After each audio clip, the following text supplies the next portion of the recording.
So if you are a Gen Xer, then you will completely and totally identify with this.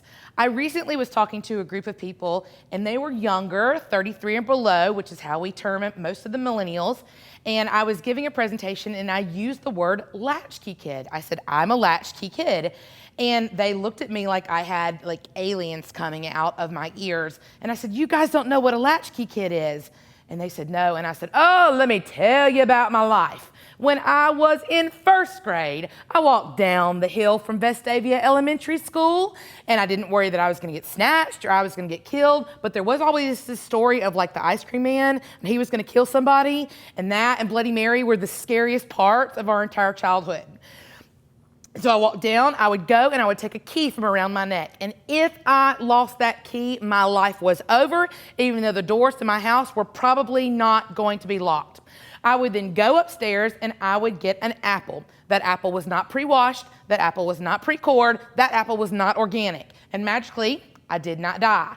I would then take the sharpest knife that my 6-year-old hands could find and then hack into the apple. And if I cut my pinky off, nobody was coming home for 3 more hours, and the phone was literally screwed into the wall across the room from me. So nobody was coming to save poor Kristin's little cut off pinky. I would then go to the pantry and I would open the door and get out Jif extra crunchy peanut butter. And it was a tub, and I swear to God it was this big. And I didn't worry about the sugar in it, and I didn't worry how much saturated fat was in it, and I didn't worry if anybody was gonna die from a peanut allergy later on when I was literally in the middle of the road playing with my friends yelling car. I would then take my peanut butter apple, I would sit down and I would do my homework. Isn't that amazing? You remember back in the day when children actually did their homework? That was exciting. This was pre-Pinterest.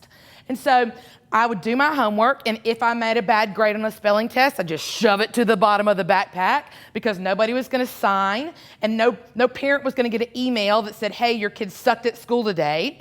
And so I would figure out, how am I going to go and ask my teacher tomorrow for extra credit? And I would scheme how I was going to beat the erasers against the tree or whatever it was I needed to do to get the extra credit. Because if you didn't got a C in my house growing up, things got real. My parents, I had glasses, they were this big in the 80s. And so once I was a preteen and I could actually wear contacts, the #1 punishment for making a C in my house was you had to take out your contacts and put on your glasses, and things got real. So I would do my homework, and then after I was done with my homework, I would go downstairs and I would watch Saved by the Bell. And Saved by the Bell would tell me how to be a good person. Now, unfortunately, sitcoms give you a slightly distorted view of reality. And that's one of the things that we see happen over and over, because not only do we have all the sitcoms of our childhood, but then we had Friends, which gave you a completely inaccurate view of what your adulthood was going to be like. So I would go and I would watch those shows, and they would teach me how to be good and how to be kind. But the problem is that every 15 minutes, there would be a commercial break. And the commercial break would tell me, Kristin, if you just buy the next thing, you'll finally be happy. So what you now basically have is a group of people who are still not happy, who are still buying a pair of purple Guess jeans in order to finally be cool like their children are, and are completely unrealistic on the timeline of how long it's going to take to get anything done. And if that is you and you're a Gen Xer, then I bet you totally relate. And the big thing is that the main thing that helps shape you as a Gen Xer is you were a latchkey kid. And so independence rules your world. Anytime anyone's micromanaging you, telling you what to do, you all of a sudden get like fake stupid. And you're like, I don't know how to do this anymore. I don't know how to do this, because you know they're going to come in and do it. And that is a Gen X game. So now you know a little bit more about Gen Xers and how independence plays a massive role in your life. I hope that you will take that, and then we'll move on into millennials.